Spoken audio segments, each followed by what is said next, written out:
అదృష్ట రత్నాలయం జ్యువెల్స్ అదృష్ట రత్నం అష్టైశ్వర్యాలకు మహానిలయం.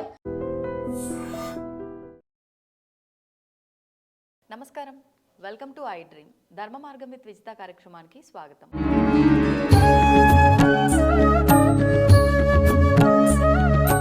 ప్రస్తుతం మనతో పాటు ఉన్నారు అగస్త్య స్పిరిచువల్ ఆర్గనైజేషన్ వ్యవస్థాపకులు క్రియాయోగి ఆదురి ఉదయ్ భాస్కర్ గారు. ఇప్పుడు వారితో మాట్లాడి మరిన్ని విషయాలు తెలుసుకుందాం.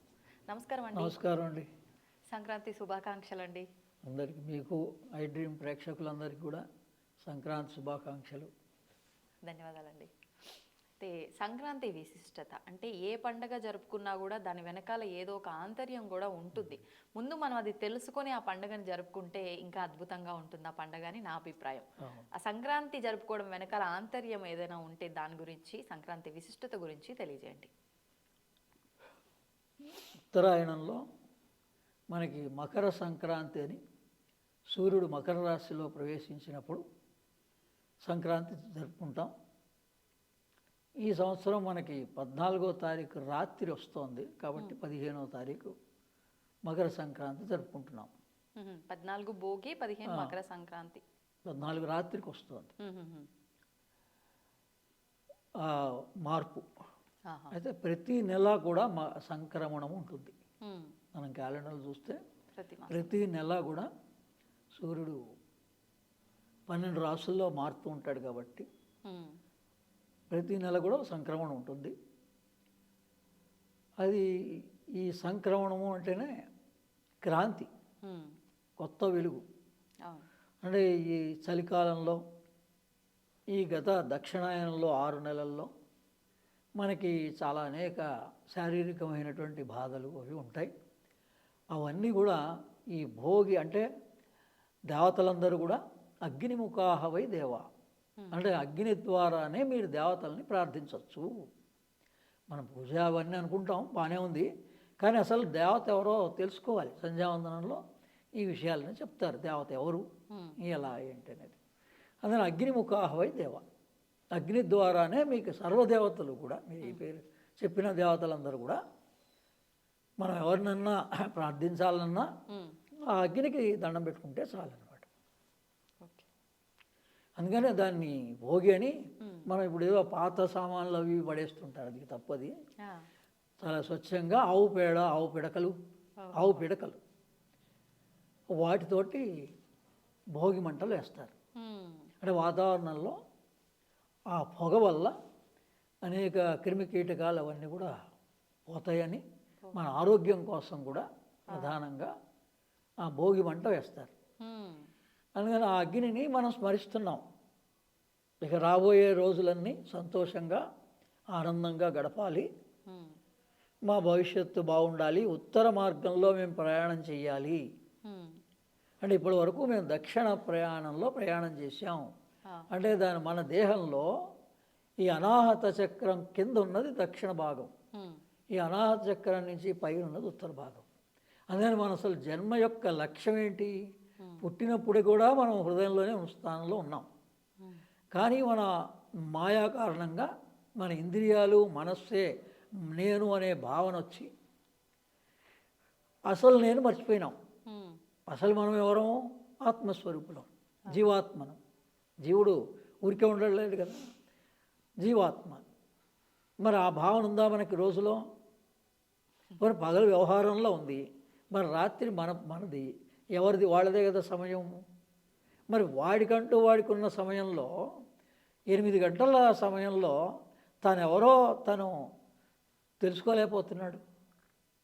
అది తెలిసిన వాడికి చాలా సులభం, తెలియని వాడికి ఎన్ని జన్మలను ఎత్తాలి.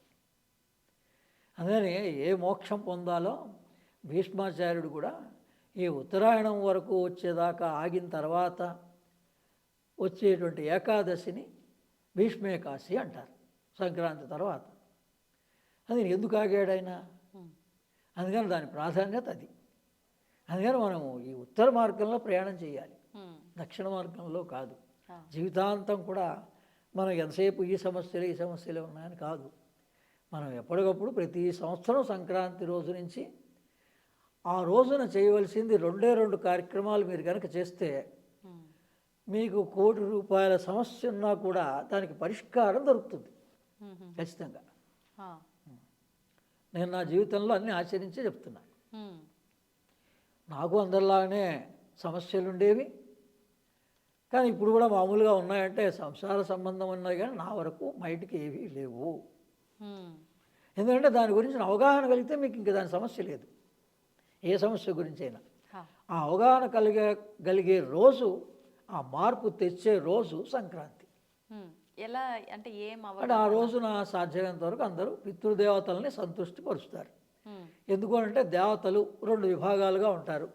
ఒకటి మామూలుగా మనం అనుకునే ముక్కోడి దేవతలు, రెండవది పితృదేవతలు. మనకి ప్రత్యక్షంగా ఉన్నవాళ్ళు పితృదేవతలు, వీళ్ళు పరోక్షంగా ఉన్న దేవతలు. అందుకని మనం ఈ రోజున ఆనందంగా సుఖంగా జీవిస్తున్నామంటే తాత ముత్తాతల ఆస్తి ఉన్న వాళ్ళందరూ ఆ భోగాలు అనుభవిస్తున్నారు, అది లేని వాళ్ళంతా దీనస్థితిలో ఉన్నారు.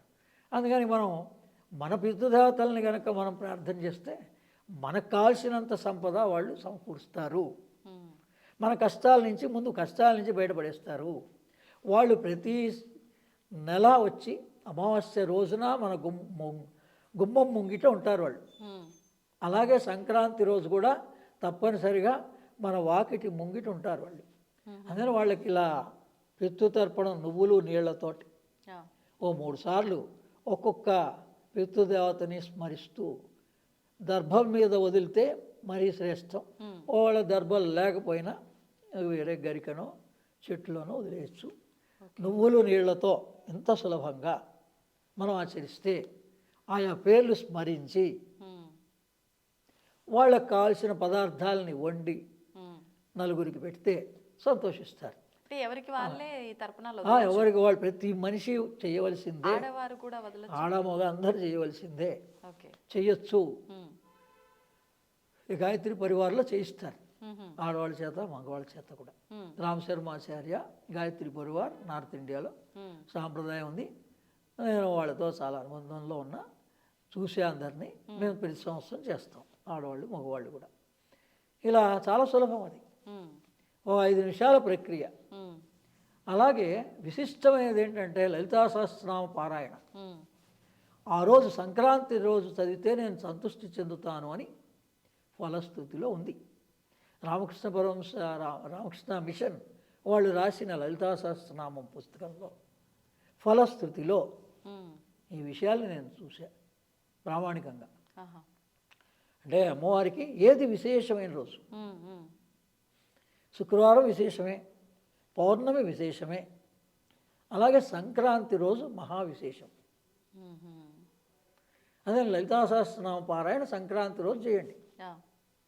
చేస్తే ఏమొస్తుంది, మనకు ఒక ఇన్స్టిట్యూషన్ డెవలప్ అవుతుంది. ఇంకా మళ్ళీ ప్రతి శుక్రవారం చేయాలనో పౌర్ణమి చేయాలో ఏదో మరోసారి 15 రోజులకు ఒకసారి అమావాస్య పౌర్ణమిలాగా మనం చేసుకోవాలి అనేటువంటి ప్రేమ ప్రజ్ఞ మనకి ఈ లలితా సహస్రనామం ద్వారా సూర్యుని యొక్క 7 కిరణాలు ఈ సంక్రాంతి రోజున ప్రసరిస్తాయి మానవాళికి సంపూర్ణంగా. అది సంక్రమణము అసలైంది. అందులో ఒక కిరణం ప్రేమతత్వాన్ని మనలో కలుగజేస్తుంది. మ్మ్. ఒకటి మన వ్యవస్థని ఎలా రూపాంతరం చెందించుకోవాలో, వ్యవస్థని ఎలా నడపాలో, ఒక రాజుకుండే లక్షణాలేంటో అటువంటిది ఒక కిరణం మనకి కలుగజేస్తుంది. మ్మ్. ఆ రకంగా ఈ లలితా సహస్రనామంలోనే వక్రలక్ష్మీ పరివాహ చలన్ నీలాభలోచన, లోచన అంటే కన్ను, మ్మ్. అంటే కంటి సమస్యలని దీని ద్వారా ఈ చరణం ద్వారా ఈ లలితా సహస్రనామం చదువుతూ ప్రతి చరణానికి ఈ పదాన్ని కూడా చదవాలి. వక్రలక్ష్మీ పరివాహ చలన్ నీలాభలోచన అంటే కన్ను, మ్మ్.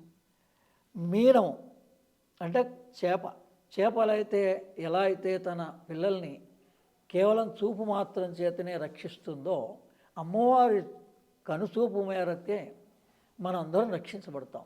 మ్మ్. మన కంటి దోషాలు ఏవైనా ఉంటే ఈ చరణం ద్వారా నివారణ అవుతుంది. అలాగే కదంబ మంజరీ క్లుప్త కర్ణపూర మనోహర, కర్ణ చెవులు, చెవులకి సంబంధించిన ఏవైనా దోషాలుంటే అవన్నీ కూడా దీని ద్వారా పోతాయి. దీన్ని గురుముఖత కనుక తీసుకుంటే వీటి ప్రతి దానికి మంత్రం కూడా ఉంది. ఓహో. ఈ నామాలన్నిటికీ మన దేహంలో ఏ సమస్య వచ్చినా ఈ లలితా సహస్రనామంలో అంత విశిష్టత ఉంది. ప్రతిదానికి మంత్రం కూడా ఉంది. ఆహా. అది గురుముఖత వచ్చిన వాళ్ళకి ఉపదేశించడం జరుగుతుంది. మ్మ్. సామాన్యులందరూ నామపారాయణ ప్రీత్యే నమః కాబట్టి మీరు నామపారాయణ చేసుకున్నా కూడా మీకు కావాల్సిన ఫలితాలు వస్తాయి. ఆహా. ఈ చరణాన్ని ప్రతి చరణానికి ముందు చదువుకోవాలి. ఇప్పుడు ఇది చదివి వక్రలక్ష్మి పరివాహ చలనీలావలోచన శ్రీమాతా శ్రీమహారాజ్ని శ్రీమత్ సింహాసనేశ్వరి అనుకుంటూ చదవాలి ఓకే. ఒక్కొక్క చరణాన్ని.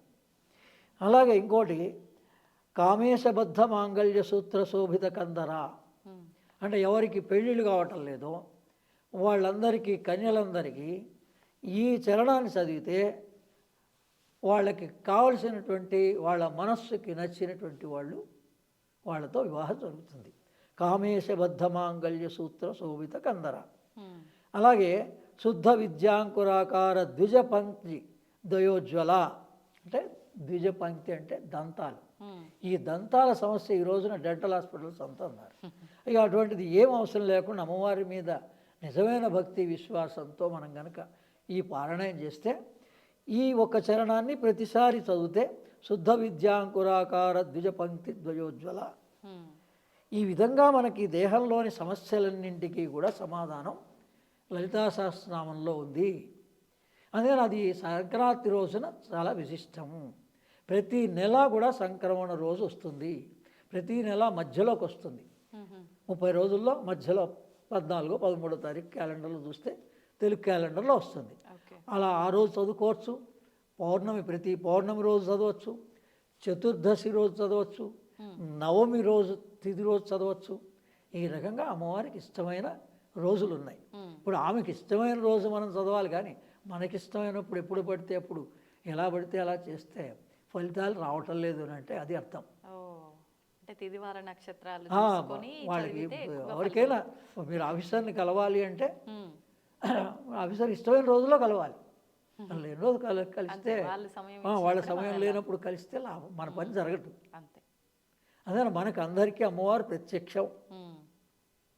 జగన్మాత మహాకాళి మహాలక్ష్మి మహాసరస్వతి. అందుకని ఆమె మళ్ళీ వృక్షోద బిల్వహ, ఆమె ఎక్కడ ఉంటుందంటే అంటే ప్రతి వృక్షంలో ఉంటుంది, విశేషమైన వృక్షాల్లో ఉంటుంది, బిల్వ వృక్షంలో ఉంటుంది. అలా శ్రీరామకృష్ణ పరమహంస 5 పంచవటి అని 5 వృక్షాలు ఇచ్చాడు. అశోక వృక్షం, బిల్వ వృక్షం, మర్రి, రావి. ఈ విధంగా ఈ చెట్లే వన దేవతలు.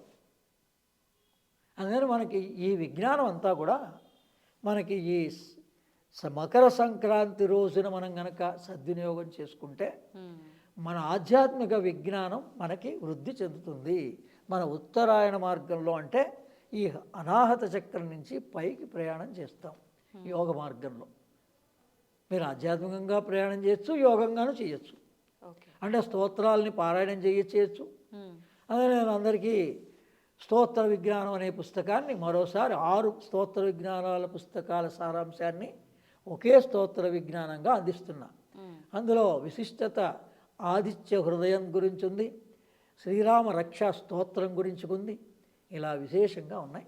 వాటిని మీరు అగస్త్య స్పిరిచువల్ ఆర్గనైజేషన్ agastyaspiritual.org వెబ్సైట్లోకి వెళ్తే మీకు అన్ని వివరాలు సంక్రాంతి సందర్భంగానే ఈ పుస్తకాన్ని విడుదల చేస్తున్నా. అందరూ తీసుకోవచ్చు, మీరు ఉపయోగించుకోండి. ధన్యవాదాలు.